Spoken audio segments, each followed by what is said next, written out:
This is John with WTI. And recently I've been trying to spice it up a little bit in the kitchen and getting a little bit out of my comfort zone by making desserts. And this is where this Goya dessert Natilla Spagnola comes into place. And it's so easy. Like this is like John proof.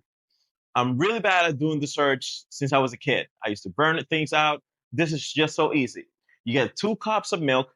Yes, I read the instructions before doing this because I knew I would mess it up if I was trying to do it on my own. You get 2 cups of milk, put it into the pan, let it boil.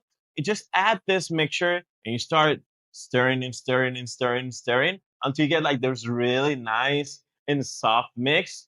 Put it and let it sit there, let it dry out, like cool down, and put it in the fridge. Awesome, great taste. Not too sugary, great taste. The texture, it feels like a jelly type, but at the same time, it's like a soft dessert, and it's just wonderful. As I said, John proved even I could do this. So pretty much anybody could. So this was John with WTI, and that was my point of view.